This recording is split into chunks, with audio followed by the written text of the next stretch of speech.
work, everyone! We're looking to wrap with our two main ladies today. I can already smell our success. What do you mean, looking to wrap?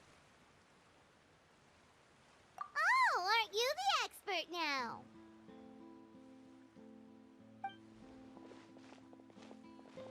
This upcoming scene is the two musketeers' final confrontation with the Baron. There will be quite a bit of action, but no choreography beyond what we've already rehearsed. Anyway, get ready. Lights, camera, action! The view is beautiful tonight. It reminds me of that fateful night 10 years ago. And now that I've said it, I can even make out the faint fragrance of herbal tea in the air. Enough, villain! It's time that you pay for the death of our mother! My dear Iris, have you forgotten your manners? How can you speak like this to your own father? I'd sooner swallow all of my teeth than call you father. What did I expect? Seems the daughters have turned out to be just as obstinate as their foolish mother. In this world, mora and status is everything. She thought she could blackmail me using her children and force me to grant her recognition and concessions? Ah, how naive can a woman be? Mother never asked a single thing of you. All she wished was for us to live a peaceful life, just like the others. It was you who personally brewed the poison of prejudice and sent Mother to her death. Compared to that deadly poison, the 2 bullets that will soon pierce through your heart will be like sweet mercy. And that's exactly why I said you're just as naive as her. Did you really think 2 muskets would be enough to defeat me? So let's see. What is stronger? Mora and power, or the 2 muskets in your hands? Get them! Tulipe! There are too many of them! It'll be okay. We'll cover each other, Iris. And Mother will be watching over us, too.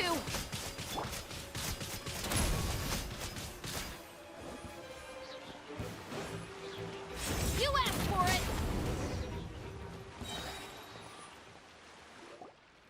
You've lost.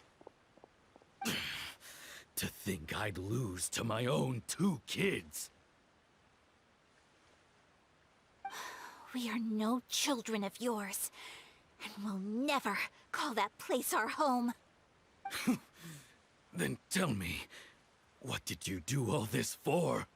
You lost your mother, and will soon kill your father as well.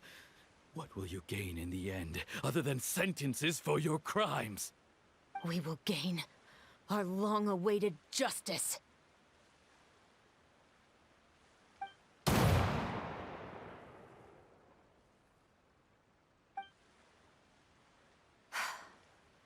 It's over. Finally, it's over.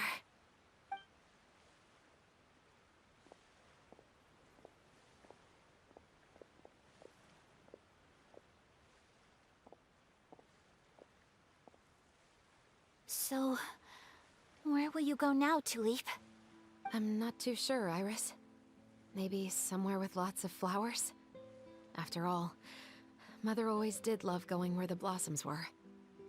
What about you? I want to go visit Mother's grave. Yeah, that's not a bad idea. Huh? Tulipe, look! What is it? It's Mother's favorite. The rainbow rose. Look, it's blooming again.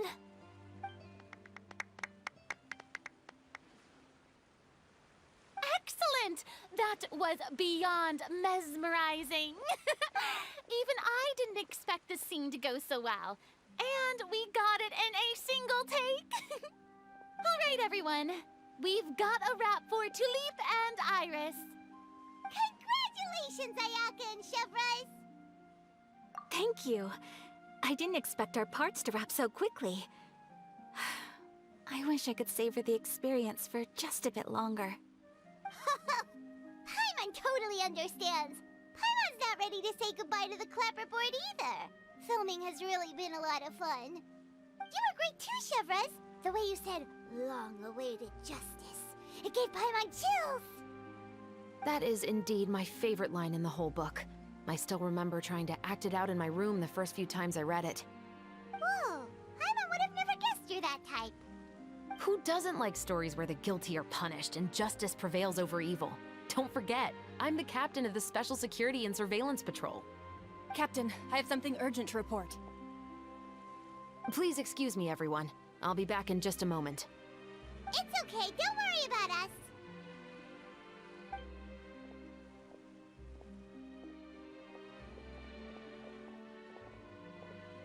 Oh?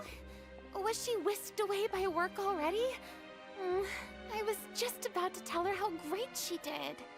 It seemed like some urgent official business. Then perhaps we should thank the stars that we were able to wrap both of your parts so quickly today. Switching around the filming schedule would have been a real pain. Anyway, I actually came over to let everyone know that we're all done for today. You can go home and get some rest. And one last thing, Miss Ayaka. Your acting skills today were immaculate as always. Are you sure you won't consider taking up full-time acting?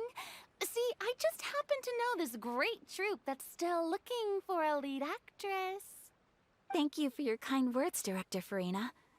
Unfortunately, there are still many matters that I have to take care of back home at the Yashiro Commission.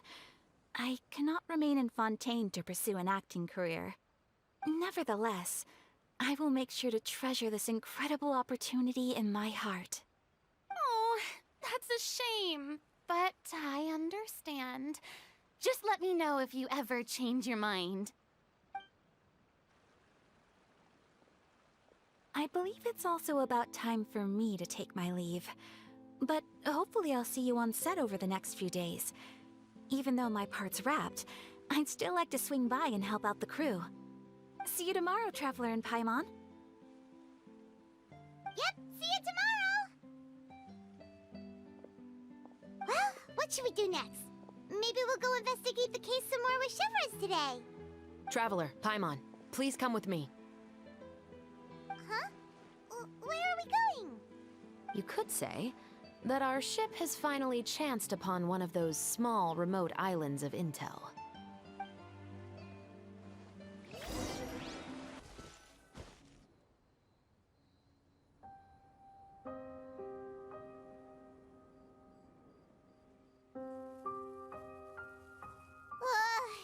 Paimon's exhausted.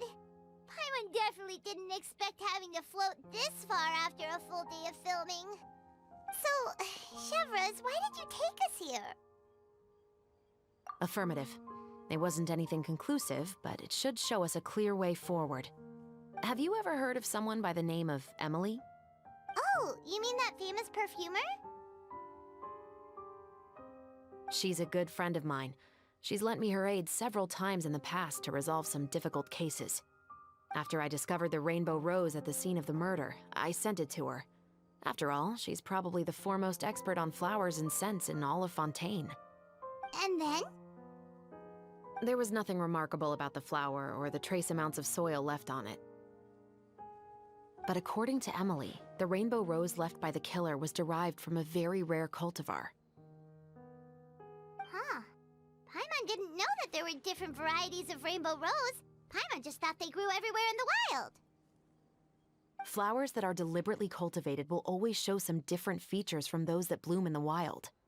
We already knew that the rose left at the scene belonged to a special cultivar, but with Emily's expertise, we were able to pinpoint the place where it was first picked from. Oh, Paimon gets it now. So whoever first planted that rainbow rose was probably the killer. Precisely. And after we checked what we learned against some sales records from the past, we discovered that there's only one person in all of Fontaine who could grow and sell this specific cultivar. Really? And who is it? It's the novelist. But didn't you say he had an alibi? To be clear, I haven't changed my mind about him. I still don't think he was the one who pulled the trigger. However, that doesn't mean the true culprit never visited him at his home or never purchased a rainbow rose from his garden. Whatever the case, we will have to confirm a number of things with him. So you mean the next place we need to go is... Yes, we're going to pay him a visit at his home.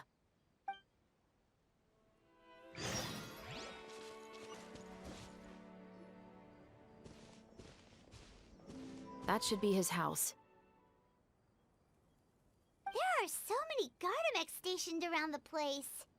That's pretty unusual, right?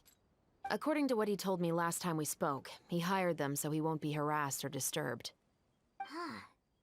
So there are a lot of flowers in his garden, but Paimon doesn't think we'll be able to pick one without alerting the Gardamex. Right, which is exactly why I think there has to be a special connection between him and the killer.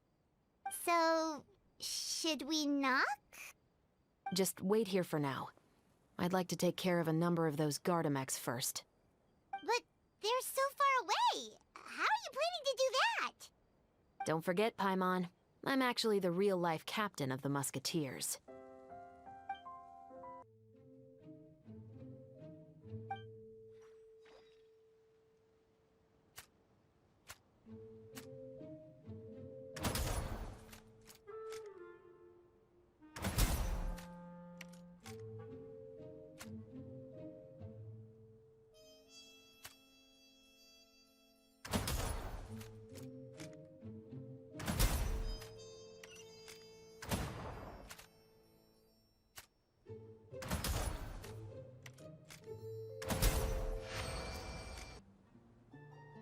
All clear. Let's go. Wait! Paimon's a little nervous now that we know he could be the killer. Can we go over our plan of action again? I'll go knock on the door and make sure it's safe inside. Once we're sure that we're in the clear, I'll ask him to come with us for a quick round of questioning at the guard's headquarters. But can't we just arrest him? We still have no evidence that he's the killer, or that he lent the killer any direct aid. Still, it would be appreciated if you could pick a rainbow rose from his garden for me while I'm talking to him. It'll help the Marachose Phantom confirm Emily's theory. Sure, no problem. Just be careful, Chevreuse.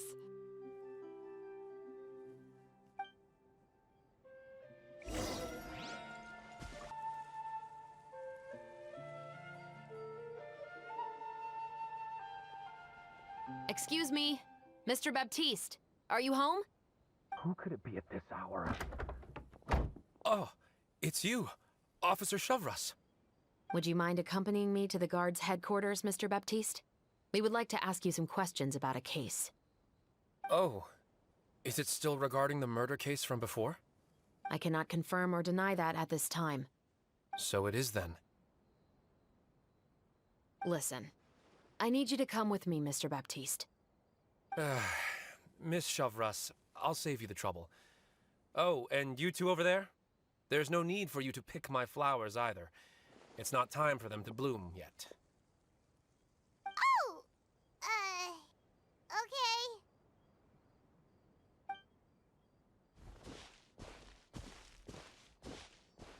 By saving me the trouble, you mean... I will confess, I was the killer. Huh? He just admitted he's guilty! Please relax, everyone. I'm not armed. The musket you're looking for has been buried in my backyard. Then it's my responsibility to inform you, Mr. Baptiste, that everything you say right now will be used as evidence for the inevitable trial. Yes, I am perfectly aware of that. I must say, I hate this feeling. Oh? Is it because I confessed? Or because you've been proven wrong? Both, I suppose. For the same reason as the one I wrote out in my novel, of course. I did it to exact revenge. I know you haven't figured out the link between the two of us. Had you done so, I'd have been taken away to the headquarters a long time ago. But that won't stop me from always remembering his grotesque face. After all, he was the one who killed my mother. Your mother is still healthy and well. You know, I was adopted as a child. I was referring to my birth mother. That was never recorded in the orphanage's records. Please forgive a 6-year-old child for concocting some lies to protect himself after watching his mother die right in front of him. So, your novel, it was like a record of your life? No, of course not. It was a work of fiction with many embellished parts. But I am indeed the illegitimate son of a wealthy and influential man who abused his power to murder my mother. That part was 100% real. But the man you killed didn't have a Mora to his name. He was a hired assassin, an irredeemable beast who sank his fangs into a defenseless woman just for a few bags of Mora. But if that's really the truth, you wouldn't be telling us any of this now. You still haven't managed to take revenge against your father, the true mastermind behind it all. I never thought I'd hear that kind of thing from the captain of the Special Security and Surveillance Patrol. I'm simply skeptical about your motives. It's simple, really. I've grown tired of everything and don't want to shoulder this burden anymore. You may have considered me too soft to pull the trigger. Well, as it turns out, you are exactly right. I've become overwhelmed by the aftermath of the murder. So you're going to call a stop to your revenge, just like that? The true mastermind is too rich and too powerful for me. I've accepted that I will never be able to avenge my mother alone. And so what? The characters in your book never gave up. Now, Officer Chevreuse, I'm the one who has killed a man, aren't I? Are you trying to convince me to commit another crime? What's your father's name? How do you plan to prove the veracity of all of your claims? Well, I'd like to speak with you privately. Sure. Why don't we speak privately at the guard's headquarters? No, it has to be here. I must ensure that we won't be overheard. Fine. Let's talk here. When I said won't be overheard, I meant by anyone. I would like to speak with you and you alone.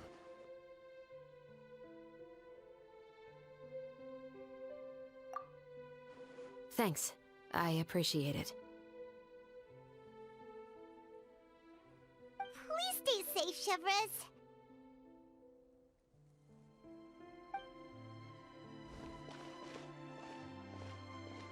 All right. Let's hear it. Will you really believe what I'm about to say? Well, that depends on what you're going to tell me. Fair enough. Fair enough. Then listen closely.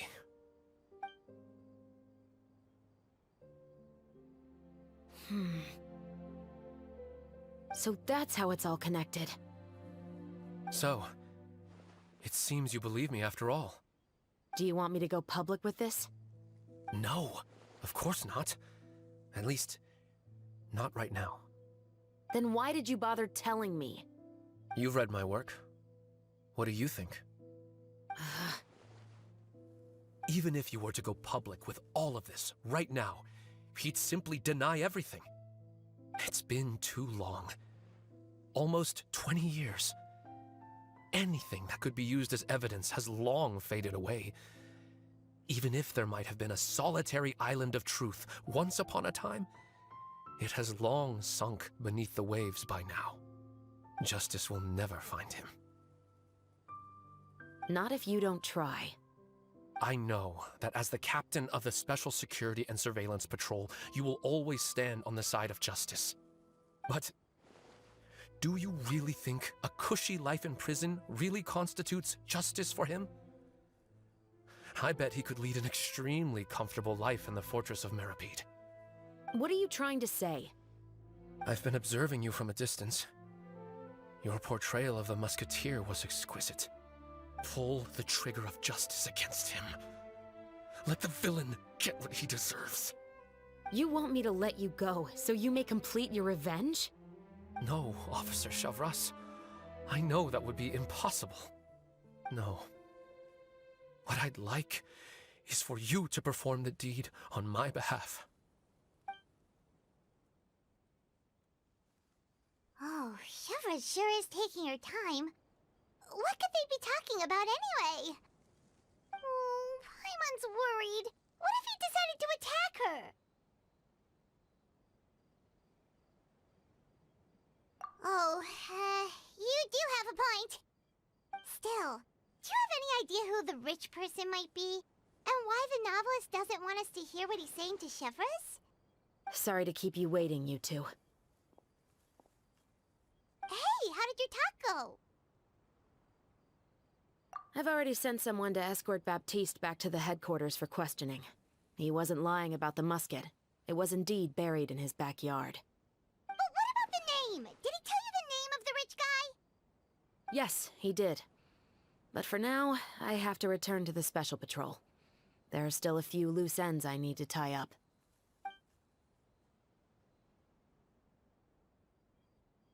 I'll probably be quite busy over the next few days, so apologies if you don't see me on set. All right, Paimon understands if you can't tell us everything you know. We'll just keep an eye on the Steambird then. Actually, there's still something else I need your help with.